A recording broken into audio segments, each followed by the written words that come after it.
joining us right now on the Mercedes-Benz Vans phone line here on the Rich Eisen Show off of a big-time win for him and the team, Daniel Jones. How are you, Daniel? I'm doing good, Rich. How are you? How loud was that crowd? How was that scene? Walk me through that. It was loud.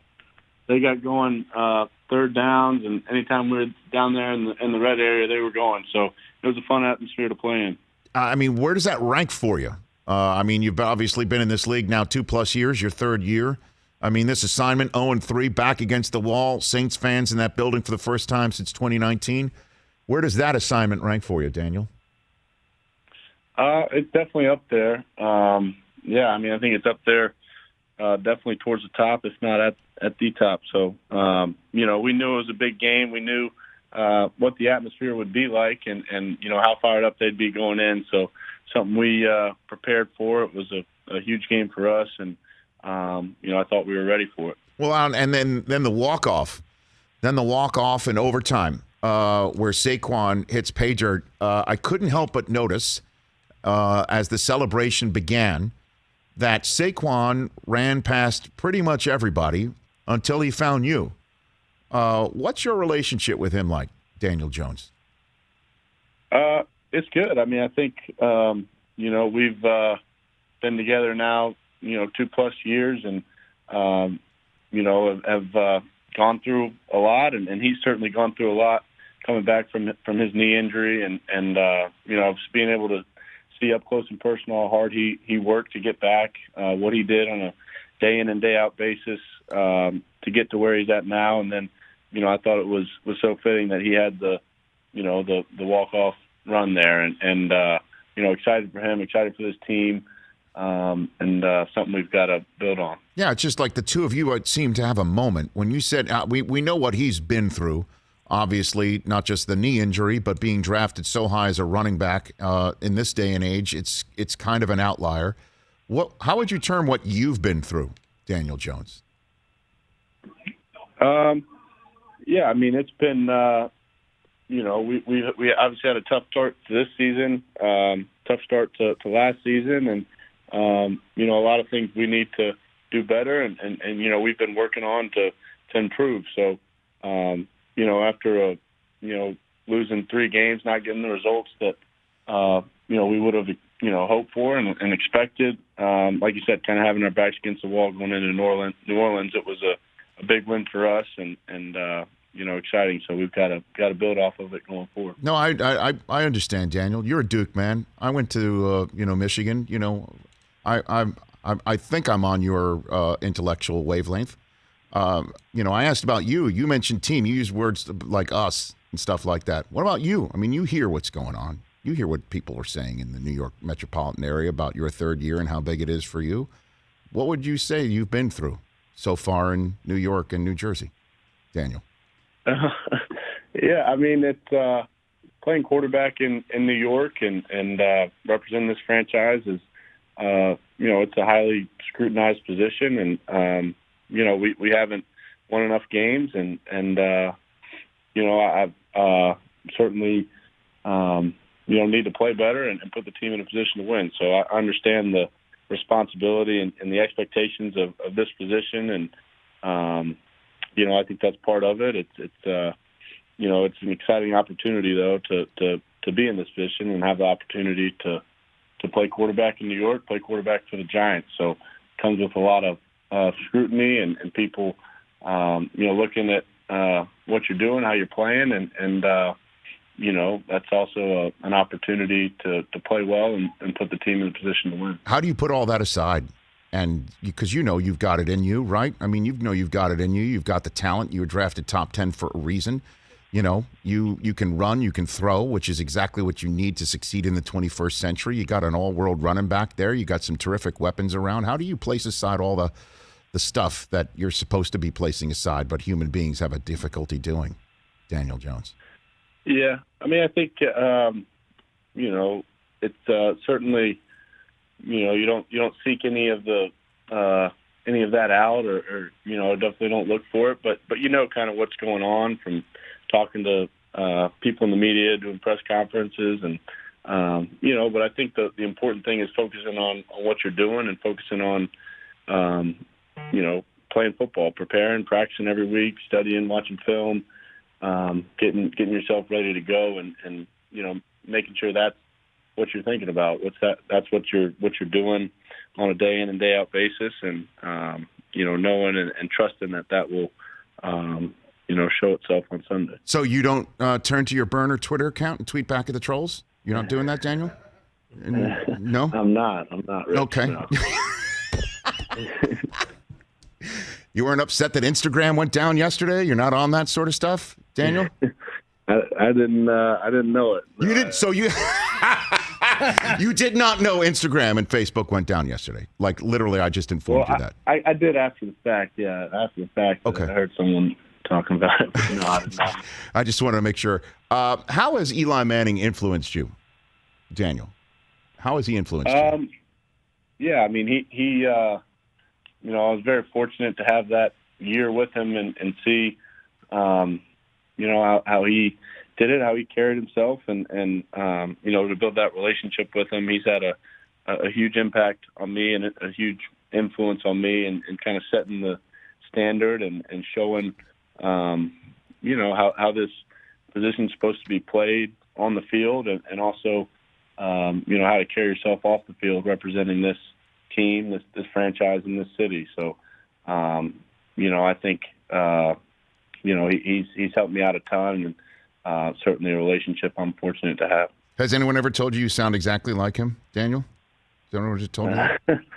I heard that a little bit my rookie year, but that's probably the first time in a while I've heard that. Well, I got to be honest with you, Daniel. I've interviewed Eli Manning. He was in the league when NFL Network started in 2003. I think this might be just the same conversation I had with him very early on in his career. And obviously he survived it significantly.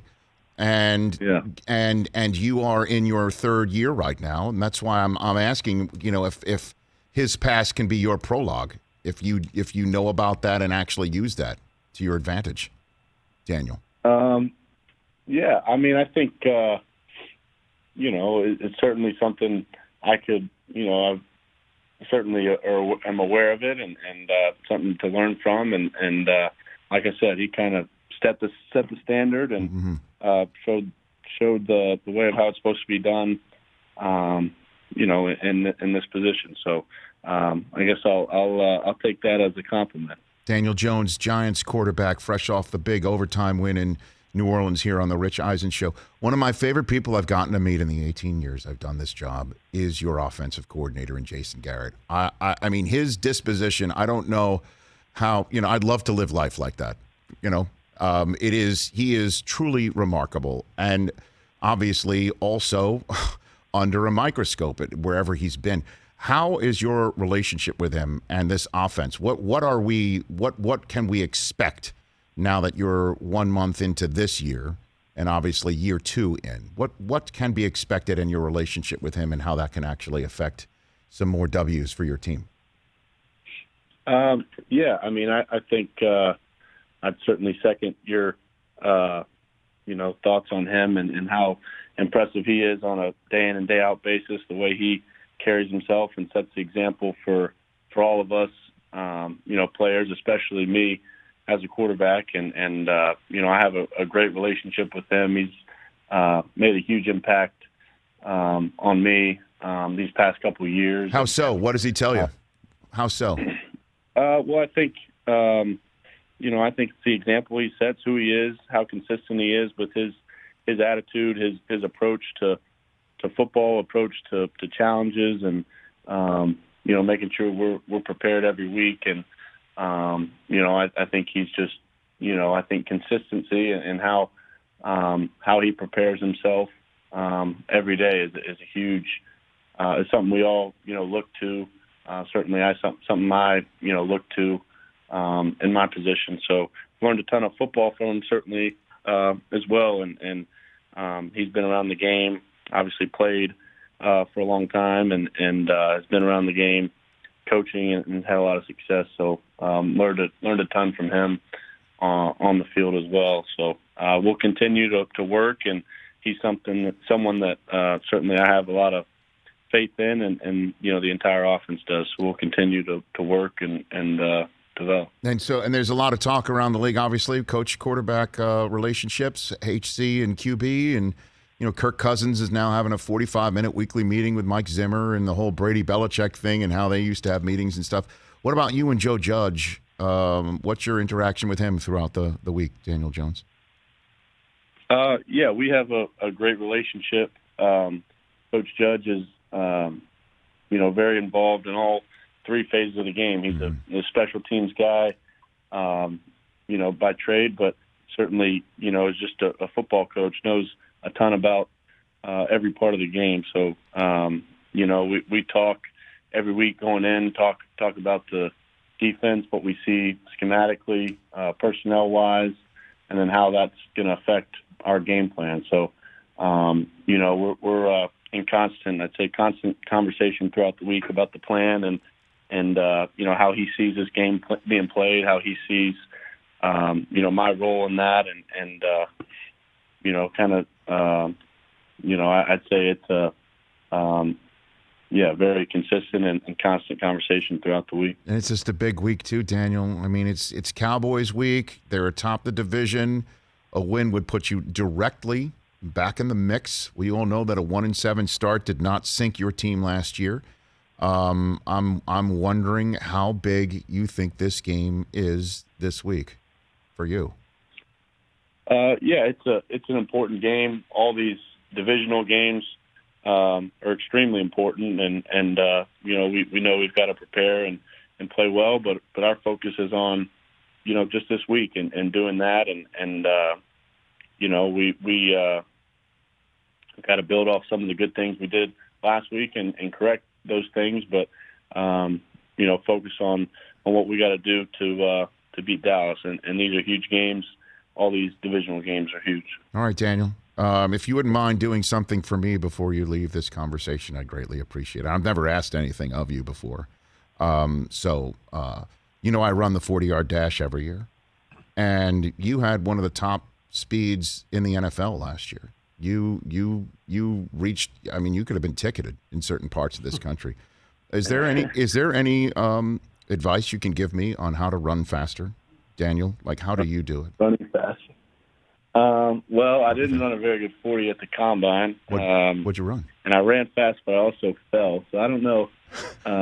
Well, hold on a second. Try to run hard, but make sure you don't run too hard for your speed. I guess don't overrun your speed. But okay. I don't know. Maybe it helps if someone's chasing you. Well, I was told that. By the way, that wouldn't be a bad idea. That would make me faster if someone was chasing me. I like that idea. But I've been told all the time whenever I run the 40, I should feel like I'm about to fall over. That's the way I was told. Because you got to get out in front of your hips, like you can't. That's what I was told. So maybe I put this all together, and you can be my inspiration, Daniel. Yeah, I don't know. Whatever. I don't know. I don't know if I'm the guy to listen to there. Just hey, run like someone's chasing you. Okay, like someone's chasing me, and I don't know, 4.81 at the combine. Sounds like you got mistimed. I'll be honest with you. So I know the feeling. Maybe we're closer in lockstep than anything before. Daniel, thanks for the time. Congrats on that big W, man. I know so many people in the metropolitan area that you made happy with that, and good luck throughout the season. I'd love to chat again. I appreciate it. Awesome. Thanks so much for having me, Rich. You bet. That's Daniel Jones, everybody, here on The Rich Eisen Show. Hey, you watched all the way to the end. Thanks for that. Watch more right here.